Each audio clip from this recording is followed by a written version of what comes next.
Saat Idul Fitri dan Idul Adha tiba, gema takbir dikumandangkan di mana-mana. Inilah dua hari raya bagi umat Islam yang semarak dirayakan di berbagai belahan dunia.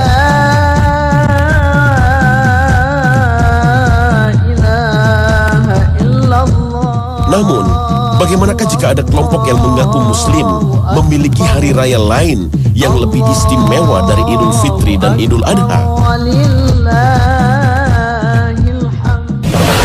Pada hari itu, mereka mengklaim bahwa Allah akan mengampuni dosa yang dilakukan selama 60 tahun dan akan membebaskannya dari api neraka 2 kali lipat dari bulan Ramadan, malam Lailatul Qadar, dan malam Hari Raya Idul Fitri. Pada hari itu, jika bersedekah 1 dirham, nilainya sama dengan 1000 dirham. Inilah keutamaan hari raya yang disebut Idul Ghadir.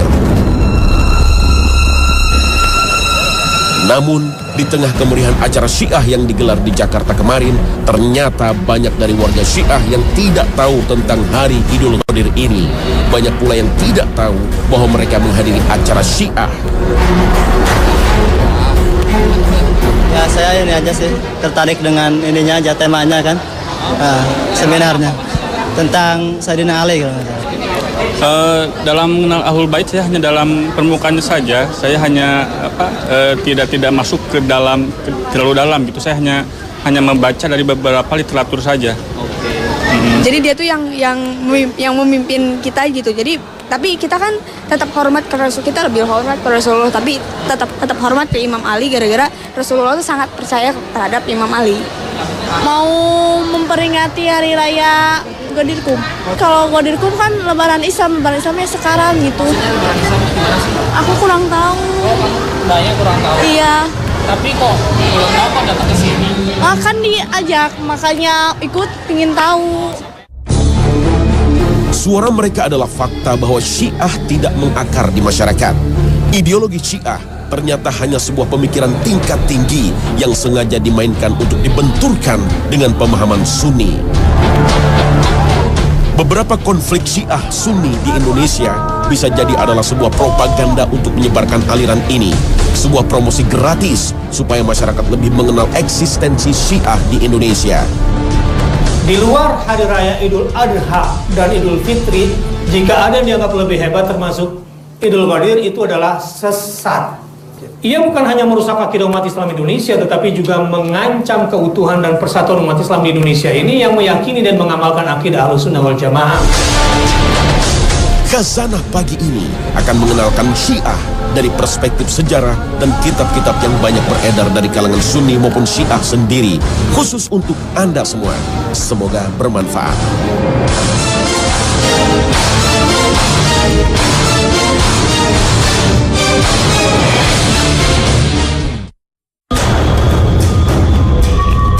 Assalamualaikum warahmatullahi wabarakatuh.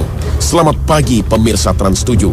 Khazanah, ensiklopedia Islam dunia, pagi ini kembali hadir ke hadapan Anda. Semoga pagi ini kita berada dalam lindungan dan hidayah Allah Subhanahu wa Ta'ala.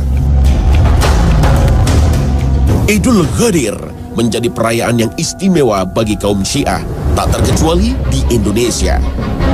Kaum Syiah di Indonesia kini makin berani menggelar berbagai penghelatan akbar, terutama untuk merayakan Idul Ghadir. Inilah hari saat malaikat Jibril turun menyampaikan wahyu kepada Rasulullah untuk menunjuk Ali bin Abi Thalib sebagai khalifah pengganti kepemimpinan sepeninggal beliau. Peristiwa ini terjadi pada 18 Zulhijjah di kebun Ghadir Khum.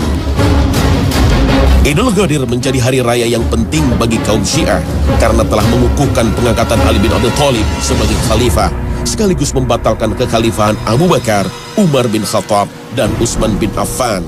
Karena mereka sesungguhnya telah merampas hak kepemimpinan yang harus diserahkan kepada Ali bin Abi Thalib.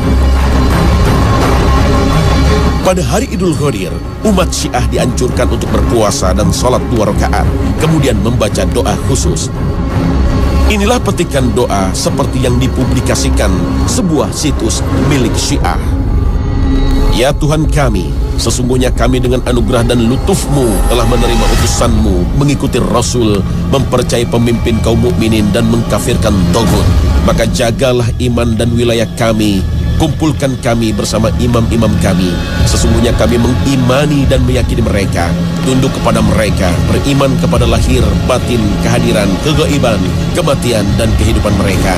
Dan kami merelakan mereka sebagai imam, pemimpin, dan tuan. Dan cukuplah mereka bagi kami sebagai perantara menuju Allah tanpa makhluk yang lain. Kami tidak menginginkan ganti mereka. Kami tidak akan menjadikan kawan selain mereka. Kami mensucikan diri di hadapan Allah dari musuh mereka, dari jin dan manusia, dari awal sampai akhir. Kami mengkafirkan Taghut, musuh-musuh mereka, penyembah 4 berhala, dan manusia dari awal sampai akhir. Ya Allah, sesungguhnya kami bersaksi kepadamu, bahwasanya kami menganut agama yang dianut oleh Muhammad dan keluarga Muhammad. Siapakah yang dimaksud dengan Taghut dan 4 berhala dalam doa Idul Ghadir? Dalam berbagai kitab Syiah, Abu Bakar Siddiq Umar bin Khattab dijuluki Al-Jib dan At-Taghut. Julukan keji lainnya Haman dan Fir'aun. Muhammad bin Ya'qub Al-Qulaini dalam kitabnya Al-Usul min Al-Kafi Kitab Al-Hujjah menukilkan sebuah riwayat yang disandarkan kepada Abu Abdullah. 3 orang yang tidak akan diajak bicara oleh Allah pada hari kiamat, tidak akan disucikan, dan bagi mereka azab yang pedih. Orang yang mengaku berhak imamah dari Allah yang bukan haknya, dan orang yang menentang imamah dari Allah, dan orang yang meyakini bahwa mereka berdua, Abu Bakar dan Umar, termasuk orang Islam. Demikian pula Al-Kaf'ami dalam kitabnya Al-Misbah menyebutkan doa yang berisi laknat terhadap Abu Bakar dan Umar yang dinamakan dengan doa Sanamai Quraisy, yang artinya doa laknat atas 2 berhala Quraisy. Dia mengklaim doanya berasal dari Ali bin Abi Thalib. Ya Allah, limpahkanlah salawat untuk Muhammad dan keluarga Muhammad, dan laknatlah 2 berhala Quraisy, dan kedua jib dan taghutnya, kedua tukang dustanya, dan kedua putrinya yang telah menyelisihi perintahmu dan mengingkari wahyumu. Yang dimaksud dengan kedua putri, Abu Bakar dan Umar bin Khattab adalah Aisyah dan Hafsah, keduanya istri Rasulullah. Inilah doa kaum Syiah, tidak hanya menistakan sahabat utama Nabi, juga istri Nabi yang termasuk Ahlul Bait. Kebencian kepada sahabat Nabi dan istri Rasulullah juga sering dibacakan dalam doa kunut setiap sholat fardu. Menghancurkan Islam itu dari dalam dengan cara apa? Mengganti kacamata umat Islam dalam melihat Islam. Caranya bagaimana? Rubah cara pandang orang Islam melihat nabinya. Rubah cara umat Islam memandang kitab sucinya. Nah, cara paling efektif untuk merusak Islamnya orang Islam, bagaimana caranya agar informasi dari Rasulullah itu tidak sampai ke umatnya, adalah dengan merusak keluarganya dan merusak sahabatnya. Setelah dirusak keluarga dan dirusak sahabat, ketika umat sudah benci kepada Ahlul Bait, umat sudah benci kepada sahabat, maka orang-orang ini akan mengambil agama dari mana? Dari orang yang mereka sodorkan. Di saat umat Islam dunia begitu menghormati jasa besar Umar bin Khattab, kaum Syiah justru mengeluk-elukan pembunuh Umar bin Khattab, Abu Lu'lu'ah, yang penganut Majusi dan menganggapnya sebagai pahlawan. Abu Lu'lu'ah meskipun dieksekusi mati dan dimakamkan di Madinah, makam simboliknya sengaja dibangun di Bandar Qasan, Iran, dan banyak diziarahi oleh kaum Syiah, bahkan dianugerahi gelar Baba Syuja'uddin yang artinya Bapak Sang Pemberani. Makam simbolik Abu Lu'lu'ah sudah lama diprotes oleh umat Islam. Pada tahun 2007, makam ini pernah disegel oleh pemimpin tertinggi Iran, Ali Khamenei, karena dijadikan tempat berkumpulnya kelompok Syiah radikal untuk merayakan hari terbunuhnya Umar bin Khattab. Namun hingga kini, makam simbolik Abu Lu'lu'ah tak pernah sepi dari para penziarah.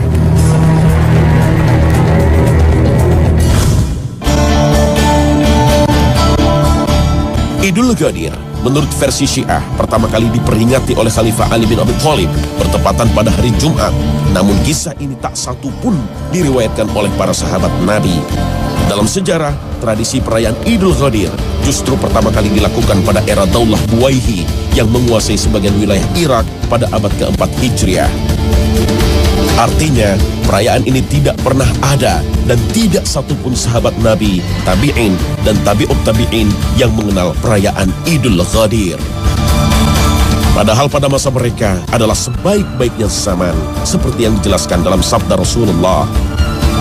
Idul Ghadir berkaitan dengan peristiwa di Ghadir Khum yang banyak diriwayatkan dalam berbagai hadis sahih, termasuk dalam hadis Bukhari Muslim. Saat itu, Rasulullah SAW bersabda, "Man kuntu maulahu fa'aliyun maulah." Hadis ini diartikan oleh kalangan Syiah sebagai pelantikan resmi Ali bin Abi Thalib oleh Rasulullah sebagai khalifah. Mereka mengartikan hadis ini, barang siapa yang menjadikanku sebagai pemimpin, maka Ali adalah pemimpinnya. Namun, pemahaman Syiah ini banyak kejanggalan. Jika hadis ini benar sebagai pelantikan Ali sebagai khalifah sepeninggal Rasulullah, kenapa Ali ikut bermusyawarah bersama para sahabat untuk menentukan khalifah Abu Bakar? Tak ada seorang pun sahabat yang memprotes kepemimpinan Abu Bakar, Umar bin Khattab, dan Utsman bin Affan. Padahal merekalah yang paling memahami sunnah dan teguh menjalankan sunnah Rasul. Setelah menjalankan haji wada, Rasulullah kembali ke Madinah menempuh perjalanan berhari-hari. Setiba di Ghadir Khum, sekitar 250 km dari Mekah, Rasulullah beristirahat. Pada saat itu Rasulullah bersabda yang diklaim oleh kaum Syiah sebagai pelantikan Ali bin Abi Thalib sebagai khalifah. Jika sabda Rasulullah di Ghadir Khum berkaitan kepemimpinan sepeninggalnya, kenapa Rasulullah tidak menyampaikannya dalam khutbah haji wada di Mekah yang dihadiri banyak umat Islam dari berbagai daerah? Sementara saat di Ghadir Khum hanya sebagian kecil umat Islam yang mengikuti rombongan Rasulullah, kebanyakan penduduk Madinah. Inilah logika sederhana yang sulit dibantah oleh kaum Syiah. Apalagi mereka sering menafikan latar belakang sabda Rasulullah saat di Ghadir Khum. Beberapa bulan sebelum Haji Wada, Rasulullah mengirim pasukan ke Yaman di bawah pimpinan Ali bin Abi Thalib. Setelah meraih kemenangan dan mendapat banyak harta rampasan, terjadi perselisihan dan kesalahpahaman antara Ali dan sebagian pasukannya soal harta rampasan perang.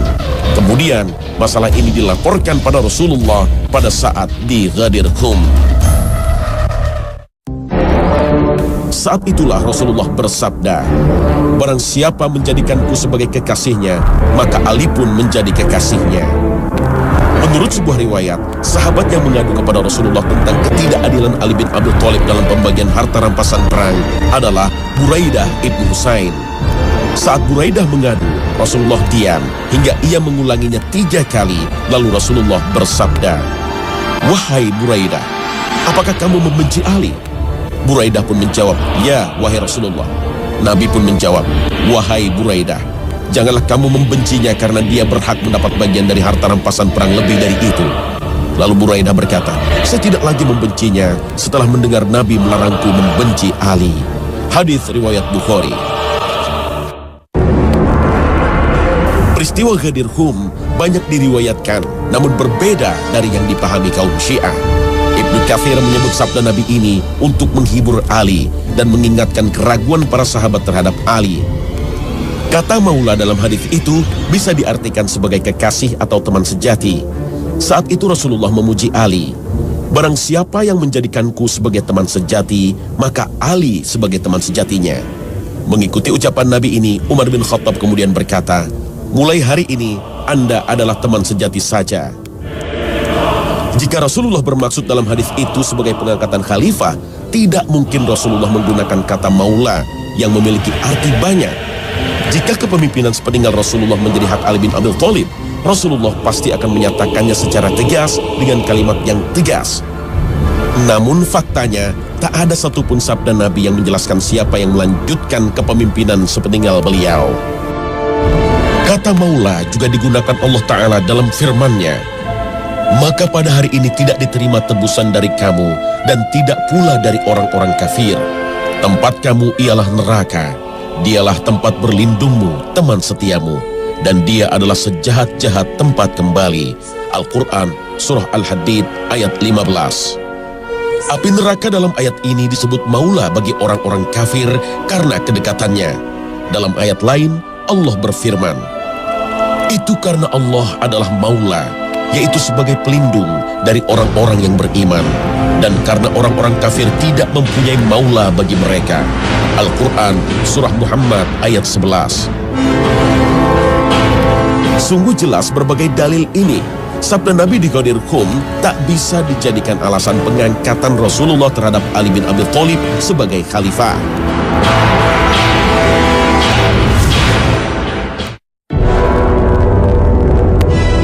Berbagai dalil kuat yang dijelaskan para ulama Sunni tetap tak bisa diterima oleh kaum Syiah. Bagi mereka, Nabi Muhammad telah memilih penggantinya, yaitu Imam Ali bin Abi Thalib, kemudian dilanjutkan oleh keturunannya yang disebut Ahlul Bait. Mereka menuduh Abu Bakar, Umar bin Khattab, dan Utsman bin Affan telah merampas hak kepemimpinan yang mestinya diserahkan kepada Ali bin Abi Thalib. Selain hadis Nabi di Ghadir Qum, para ulama Syiah seperti Al-Bahrani dalam kitab tafsirnya Al-Burhan fi Tafsir Al-Quran atau At-Taba'i dalam Tafsir Al-Mizan memperkuat hak imamah yang harus dipegang Ali bin Abi Thalib dan keturunannya dengan menafsirkan ayat 55 dalam Al-Maidah. Sesungguhnya penolong kamu adalah Allah, Rasulnya, dan orang-orang beriman yang mendirikan sholat dan menunaikan zakat seraya mereka tunduk kepada Allah. Menurut kaum Syiah, ayat ini diturunkan secara khusus untuk Ali bin Abi Thalib dan keturunannya. Karena itulah mereka mengkafirkan banyak sahabat Nabi, terutama Khalifah Rasyidin. Padahal Ali bin Abi Thalib sendiri pernah berkhutbah di Kufah, seperti ditulis dalam Al-Bidayah wan Nihayah karya Ibnu Katsir. Wahai sekalian manusia, sesungguhnya sebaik-baik umat setelah Rasulnya adalah Abu Bakar, kemudian Umar, dan bila mau aku akan sebutkan yang ketiganya. Lalu beliau turun dari mimbar seraya mengatakan, kemudian Utsman, kemudian Utsman. Dalam keyakinan Syiah, kedudukan para imam lebih tinggi dari para nabi dan malaikat, seperti ditulis Al-Khumaini dalam kitabnya Al-Hukumah Al-Islamiyah, bahwasanya kedudukan imam tersebut tidak bisa dicapai malaikat yang dekat dengan Allah dan tidak pula bisa dicapai seorang nabi yang diutus sekalipun. Para imam memiliki sifat maksum atau terbebas dari dosa, seperti ditulis Muhammad Ar-Rayi As-Sahri dalam Mizanul Hikmah. Dia adalah seorang yang maksum dari seluruh dosa, baik dosa kecil maupun besar, tidak tergelincir di dalam berfatwa, tidak salah dalam menjawab, tidak lalai dan lupa, serta tidak lengah dengan satu perkara dunia pun. Para imam diyakini oleh kaum Syiah mengetahui perkara gaib. Seluruh perbendaharaan langit dan bumi diperlihatkan kepada mereka, dan mereka pun mengetahui apa yang terjadi dan akan terjadi sampai hari kiamat.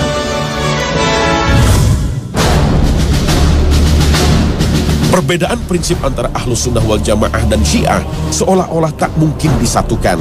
Meski demikian, berbagai upaya untuk menyatukan umat Islam sudah banyak dilakukan para ulama Sunni.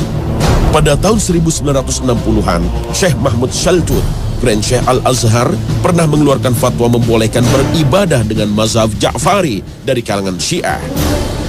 Berbagai muktamar pendekatan mazhab dengan melibatkan Syiah juga banyak digelar. Syekh Yusuf Qaradawi termasuk ulama yang banyak mengkampanyekan persatuan umat. Namun, menurut Yusuf Qaradawi, berbagai kesepakatan hanyalah seremonial, tidak akan memecahkan akar permasalahannya jika kaum Syiah tetap mencerca para sahabat dan secara agresif menyebarkan pemahamannya di tengah masyarakat Sunni. Mana mungkin bisa disatukan jika kaum Syiah berprinsip imamah atau kepemimpinan bagian dari akidah. Tidak disebut beriman seorang muslim jika tidak beriman kepada 12 imam mereka. Menurut Syekh Yusuf Qaradawi, meskipun Ahlus Sunnah memvosis sesat ajaran Mu'tazilah, tapi tidak mengkafirkannya. Namun sebaliknya, Syiah yang lebih dulu mengkafirkan Ahlus Sunnah, sebagaimana perkataan Ni'matullah Al-Jazairi dalam kitab Al-Anwar An-Nu'maniyah. Sesungguhnya kami tidak bisa bertemu dengan Ahlus Sunnah di dalam satu Tuhan dan tidak dalam satu Nabi dan satu Imam.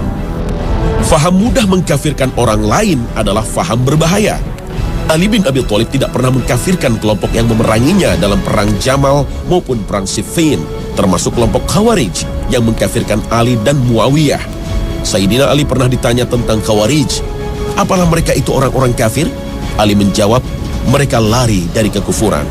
Beliau ditanya lagi, apakah mereka masuk ke dalam orang-orang munafik? Ali menjawab, Orang-orang munafik itu tidak pernah mengingat Allah kecuali hanya sedikit. Ali ditanya lagi, lantas siapakah mereka itu?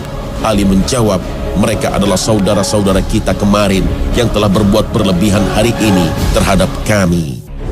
Seorang muslim tidak boleh berlebihan mencap kafir orang lain, kecuali sudah jelas kekufurannya disertai dalil-dalil yang kuat, sebagaimana hadis Nabi yang diriwayatkan Bukhari Muslim. Siapa saja yang telah mengucapkan tidak ada Tuhan selain Allah dan Muhammad itu utusannya, maka dia itu muslim. Kalimat itu telah melindungi darah dan hartanya, dan Allah yang akan menghisapnya kelak. Meski demikian, tak berarti Ahlus Sunnah menerima Syiah begitu saja dan membiarkan berbagai penyimpangan yang menodai kemurnian ajaran Islam. Allah Ta'ala telah memerintahkan kita dalam firman-Nya. وَإِذْ أَخَذَ اللَّهُ مِيثَاقَ الَّذِينَ أُوتُوا الْكِتَابَ لَتُبَيِّنُنَّهُ لِلنَّاسِ وَلَا تَكْتُمُونَهُ فَنَبَذُوهُ وَرَاءَ ظُهُورِهِمْ. Antara Sunni dan Syiah tidak hanya berbeda dalam bidang fikih, tapi berbeda secara akidah. Para ulama sudah lama mengingatkan bahaya ajaran Syiah. Hadratus Syekh Hashim Asy'ari, pendiri Nahdlatul Ulama, dalam Muqaddimah Qanun Asasi li Jami'iyah Nahdlatul Ulama mengatakan, di zaman akhir ini tidak ada mazhab yang memenuhi persyaratan kecuali mazhab yang 4, Hanafi, Maliki, Syafi'i, dan Hambali. Adapun mazhab yang lain seperti mazhab Syiah Imamiyah dan Syiah Zaidiyah adalah ahli bid'ah, sehingga pendapat-pendapatnya tidak boleh diikuti. Syiah juga hanya menerima hadis dari jalur Ahlul Bait. Akibatnya, ribuan hadis sahih walaupun diriwayatkan Bukhari Muslim ditolak oleh mereka. Karena kebencian terhadap para sahabat Nabi, kaum Syiah biasa menyebarkan hadis-hadis palsu untuk memperkuat doktrin dan ajarannya. Berdasar riwayat yang mereka karang sendiri, Al-Quran yang kita pegang saat ini sudah mengalami perubahan. Abul Hasan Al-Amili dalam Miratul Anwar wa Mishkatul Asrar mengatakan, sepeninggal Rasulullah, banyak sahabat yang menjadi penulis Al-Quran menghapus banyak ayat. Tuduhan serupa dilontarkan oleh Al-Allamah Al-Hujjah Said Adnan Al-Bahrani dan Hussein Nuri Tabrasi. Menurut keyakinan orang Syiah, beberapa surat dan ayat yang dihilangkan kelak akan dibawa oleh Al-Mahdi. Keyakinan ini tentu saja bertentangan dengan firman Allah Ta'ala. Sesungguhnya kamilah yang menurunkan Al-Quran, dan sesungguhnya kami pula yang benar-benar memeliharanya. Al-Quran Surah Al-Hijr ayat 9. Berbagai penyimpangan lainnya banyak kita temukan dalam ajaran Syiah, seperti kawin mut'ah yang tidak ada bedanya dengan pelacuran. Bahkan perilaku kemusyrikan pun menjadi tradisi Syiah yang menyebar luas. Karena kultus terhadap para imam, mereka biasa menziarahi kuburannya, kemudian menyembahnya. Mereka pun berdoa dan meminta pertolongan mereka, karena diyakini para imam meskipun telah wafat, bisa membuat mereka kaya atau miskin, dan bisa membuat mereka senang atau sengsara. Seperti disaksikan oleh Syekh Yusuf Qardawi, para penziarah mendatangi makam Imam Ridha dengan bersujud sambil merangkak ke arah kuburan yang berjarak 10 meter. Na'udzubillah min zalik.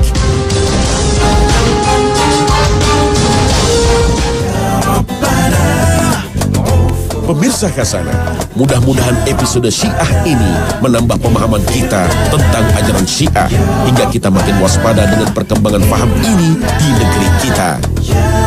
Semoga Allah melindungi kita semua dari bencana akidah dan ajaran yang sesat.